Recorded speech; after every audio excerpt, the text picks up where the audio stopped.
서울시청 오픈 스튜디오입니다. 자, 이철희, 김영우 전 의원 이 두 분은 잠시 후에 합류하도록 하고요. 박상민 대표님과 정원호 박사님과 함께 이제 개표 상황 함께 또 분석을 해보도록 하겠습니다. 자, 지금 시각이 10시 12분이고요. 지금 서울 개표율이 2%입니다. 오세훈 후보 59.4%, 박영선 후보 37.5% 지금 득표 보이고 있는데요. 지금 뭐 예측한 대로 사실 출구조사와 굉장히 비슷하게 가고 있는 양상이죠. 예, 네. 그 서울도 그렇고 부산도 그렇고 네. 출구조사하고 비슷한 패턴을 보이고 있습니다. 그렇죠. 이번에 그 투표율이 좀 늦게 집계가 되고 있어요. 지금쯤 이 시간에는 이제 뭐 총 투표율이 얼마다 최종 투표율이 나올 시간인데 한 얼마쯤 간다고 지금 예상을 하세요? 글쎄 뭐 네. 최종 투표율 지금 네. 그 코로나 그 자가격리자들 네. 그분들 이제 투표율이 이제 합산되는 그 시점이 있어서 네. 아직 최종 투표율은 나온 것 같지 않고요. 네. 그래도 우리 박상민 대표님께서 아까 그래도 한 60은 가지 않겠어 했는데 네. 그 2018년 본선거, 지방선거 네. 때 서울시장 전체가 전국이 60.2%였고 네. 서울시장이 한 59% 약간 넘지 않았습니까? 때문에 보궐선거임에도 불구하고 거의 육박하는 굉장히 높은 굉장히 수치죠. 높은 투표율이죠. 그러니까 투표율기를 이번에 볼 수 있었던 네. 굉장히 그 높은 투표율이 될 것 같습니다. 네. 근데 개인적으로는 사실은 이제 역대 이제 보궐선거보다는 높고 네. 본투표보다는 조금 낮지 않을까 좀 그렇게 예상을 했었는데 일단 지금 굉장히 높은 네. 투표를 기록하고 있는 것 네. 같습니다. 보궐선거 투표율로는 50% 넘는 것 자체가 처음인데 넘어서면서 55%도 그냥 쉽게 뚫어버린 아주 네. 굉장히 투표율가 높았던 선거입니다. 네. 이번 그 재보선을 앞두고 이제 여야가 국정 안정론이냐, 그죠? 정권 심판론이냐 이 프레임으로 이제 지지층 공략에 나섰는데 저희가 재보선에 대한 인식을 최근까지 조사한 결과가 있거든요. 3차 조사가 포함된 그 결과를 보여드리도록 하겠습니다. 자, 3차 조사를 하면 지난 4일과 5일에 실시한 여론조사, 지금 처음 공표하는 조사 결과인데요. 자, 재보선에 대한 인식 조사, 그러니까 국정 안전론과 이 정권 심판론이 어떻게 작용을 했는지 볼 수 있는 저희 재보선거에 대한 인식입니다. 자, 시간이 흐를수록 정권 심판론이 굉장히 앞서고 있다. 뭐 그 결과에 대해서 이제 얘기를 하셨는데 어떻습니까? 그 정권 심판론이 지금 선거까지 쭉 이어지고 있는 상황인 것 같아요. 근데 이번 네. 선거는 그 정치 구도가 네. 그 인물과 이슈를 압도한 선거 아닙니까? 그러니까 특별한 이슈도 없고 사실 이번에 최초의 여성 서울시장이 나올 수 있는 그런 선거였었는데 심판론이 그 압도를 했습니다. 네. 사실 1년 전과 비교해 보면 아주 완전히 흐름이 정반대로 반전됐거든요. 네. 1년 전에는 선거 뭐 마지막 조사에서 여당 찍을 거냐 야당 찍을 거냐라고 할 때 정권 안정을 해서 여당을 찍겠다가 53%였고 네. 야당을 찍겠다가 37%였는데 이번에는 그 뒤집혔죠. 네. 그래서 블랙아웃 들어가기 전에 했던 조사에서는 여당 찍겠다가 32, 그다음에 야당 찍겠다가 54 이렇게 됐고 좀 마지막 조사가 블랙아웃 되고 나서 실시된 조사죠. 근데 네. 큰 흐름의 변동은 없었고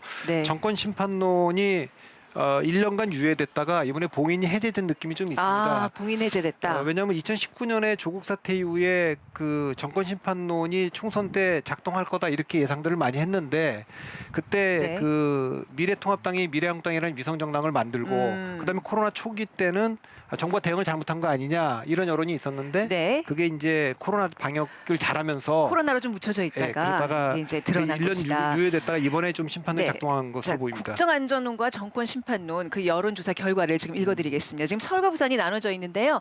저희가 이제 4월 4일에서 5일 소위 이제 깜깜 기간에 조사한 결과입니다. 최종 결과를 보면 서울은 정권 심판론 52.6%, 국정안정 33.4% 나타났고요. 부산에서는 52.5 그리고 30.4 이렇게 약간 좀 정권 심판론이 이렇게 좀 낮아지는 추이라고 해야 될까? 지금 그래프상으로는 그러는데 이렇게 해석을 할 수 있을까요, 정한우 박사님? 일단 그 3월 22일, 21일 네. 단일화 직전에 이제 했던 조사고요. 그러니까 네. 저 때는 이제 LH나 이런 사건들이 이제 그 가장 이제 그 최고조에 달했을 시점에서 이제 네. 그 좀 높았고 사실은 그 이후에는 한 32대 55 정도 이 구도가 이제 그 4월 4일, 5일 그러니까 그 블랙아웃 기간 중에도 네. 좀 유지가 됐다. 그러니까 약간 좀 줄어드는 수치상으로는 줄어드는 수치로 보이지만 유의미한 수치는 그렇죠. 아닌 것 같습니다. 예, 그렇죠? 오차 범위를 고려하면 네. 사실은 그 구도가 유지됐다. 유지되고 있다. 그게 이제 이번 출구조사 결과에서도 좀 연결되는 좀 그런 패턴인 것 같습니다. 그러니까 결국 이 정권 심판론에 힘이 실렸다. 이 개표 상황까지 지금 이어지고 그렇죠. 있다라고 봐야 되는 거네요. 일단 저기 저 1년 전에 보면 문재인 대통령에 대한 직무수행 평가, 긍정 평가도 네. 블랙아웃 들어가기 전에 마지막 조사에서 긍정이 58, 부정이 38이었는데 아, 지금 그 말씀하시면서 네. 그럼 대통령 국정 운영 평가에 대한 어떤 그래프도 좀 같이 좀 보면서 얘기 나눠보겠습니다. 네, 곧 뛰어 준비되는 동안 예, 계속 말씀해 주시죠. 근데 이번에는 우리 그 블랙아웃 들어가기 전에 마지막 조사에서 39대 56으로 네. 이것도 역전되어 있었기 때문에 모든 지표가 사실 그 네. 야당의 압승을 예고하고 있는 상황이었죠. 근데 네. 1년 전에 좀 다른 거는 네. 코로나 방역을 잘한다라는 게 굉장히 높은 수치를 기록하고 있었는데 지금은 이제 그 코로나 방역을 그 우리가 백신이 좀 지체되면서 네. 그 코로나 K 방역이 이 상황을 좀 덮을 정도가 되지 못했기 때문에 네. 그 정치 구도가 인물과 이슈를 앞설 자, 버리는 그런 상황이 방역과 관련해서 그 국정운영 평가에 어떤 영향을 미쳤는지 저희가 7월부터의 그 추이를 좀 쭉 한번 좀 긴 호흡으로 좀 보도록 하겠습니다. 뭐 긍정 평가와 부정 평가가 지금 엎치락 뒤치락하면서 말씀하신 대로 이제 올 3월 한 4주차, 5주차 되면서 이제 부정 평가가 좀 많이 우세해 보이는 양상인데요. 이것도 역시 지금 최종 얼마 전까지 있었던 여론조사가 반영된 결과죠. 네. 그러니까 저희가 지금 7월부터 저건 이제 그 4개사가 진행하는 전국 지표조사인데요. 네. 그러니까 7월이 이제 총선 직후 그때 보면 이제 아까 그 말씀하셨던 것처럼 긍정 평가가 53%로 과반을 넘는 그런 이제 그 대통령에 대한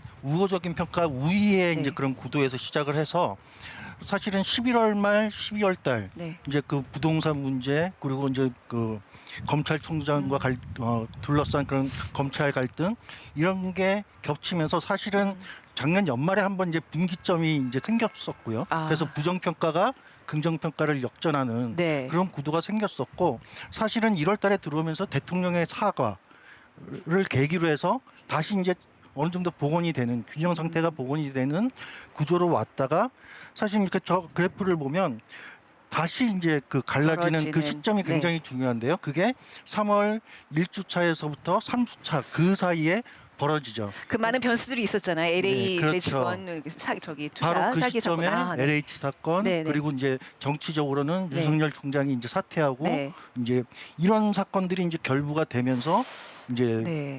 긍정론과 부정평가가 완전히 역전되는 이제 네. 그런 어떤 추세가 이제 형성된 것 같습니다. 제 그냥 감으로 좀 보면요. 대통령 국정 운영 평가 마지막 긍정 평가가 39인데요. 지금 박영선 후보 득표율이 37.5% 지금 거기서 왔다 갔다 하고 있거든요.